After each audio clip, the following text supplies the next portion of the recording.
welcome back. Got a new deck. I call it my Shieldred deck, but really it's a Phyrexian deck, as they got a huge buff with this set, and I really love it. But for starters, we're going to run Skrelv, the Defector Mite, 3 of them.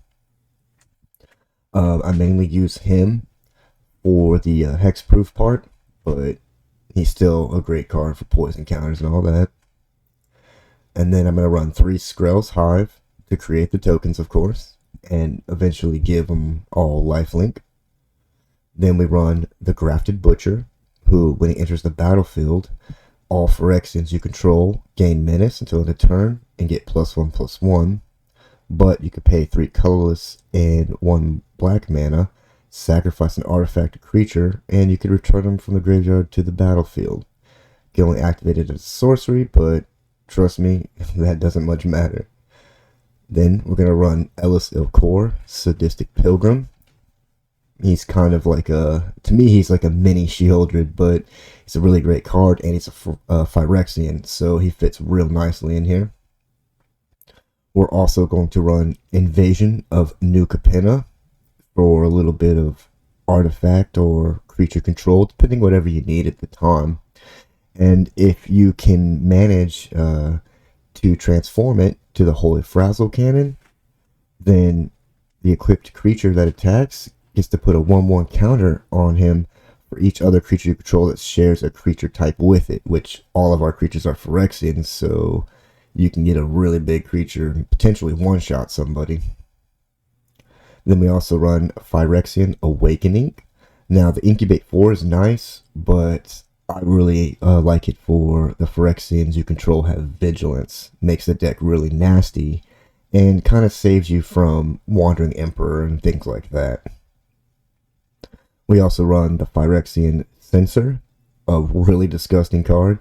Each player can't cast more than 1 non-Phyrexian spell each turn, and non-Phyrexian creatures enter the battlefield tapped. This, in conjunction with Grafted Butcher, with giving all your guys menace, like, you can do some serious damage with this guy. It's a great card, really like it. Then we run the new Elshnorn. Freaking amazing card.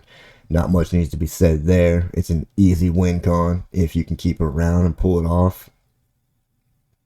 Then we run the new Pile On.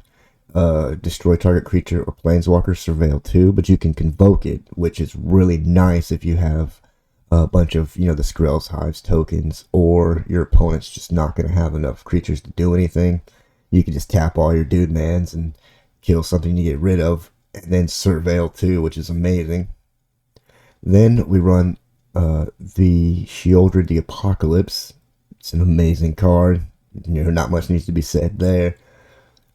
But we also run Essence of Orthodoxy. It is a flying Phyrexian, but when he or any other Phyrexian enters the battlefield under my control, you get to incubate 2. And creating these little incubator tokens is really nice, because I like to use them to sacrifice to bring him back when he gets killed. Because then all of your guys will get menace once again, and you'll be able to put out some easy damage. And lastly, we run the new Shieldred. Once again, just like the Elshnorn, it's an amazing card. A decent win con. If they don't get rid of these, they're going to end up losing. So, very fun there. For utility lands, we run Aganjo and Takenuma. We only run 1 swamp and 1 plains, but that'll make sense in a minute. We run 4 pain lands, and then we run 4 tap lands. As other utility, we also run 4 Mirrex, because creating the tokens, the token artifact mites, is very important for the deck. So having as many of these is very important. Now, the reason we don't run a lot of other tap lands or regular lands is because we run things like Secluded Courtyard, and obviously always choose Phyrexian, so that way it counts for whatever mana we need, and it will not come in tapped. And the Seed Core for the same exact thing, so that way we don't have to really fiddle around or worry about, oh, I hope I draw plains or a swamp, or man, I really need another tap land or something. So with the seed core and the courtyard, it gives us an advantage in mana production to start getting everything out as soon as possible. And I have thought of ways to maybe increase the deck. I thought about maybe running like field wipes and stuff, but as the deck sets as it is, it works just fine. But if you really wanted a field wipe for, I guess, just for backup, perhaps you could take out one of the new Capennas if you need to. But I didn't find myself using this as much as I wanted because, you know, attacking the battle or the battle card itself is really interesting. But with all the grafted butchers and all the damage they're going to take from Elisil Core and Shield of the Apocalypse and the regular Elshnorn, most of the time you'll end up killing them before you can even get the artifact or the Frazzle Cannon out in play anyway. But I like to have it just for backup. But I am considering maybe switching one or two of them out for something different. This is just a prototype I put together after the opening yesterday. But I hope you guys enjoyed the deck. I hope you enjoyed the matches. I know I had a lot of fun playing this deck, as Phyrexians are one of my favorite things in Magic. But as always, I'll catch you guys in the next one.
channel if you haven't already, because subscribing makes you feel good.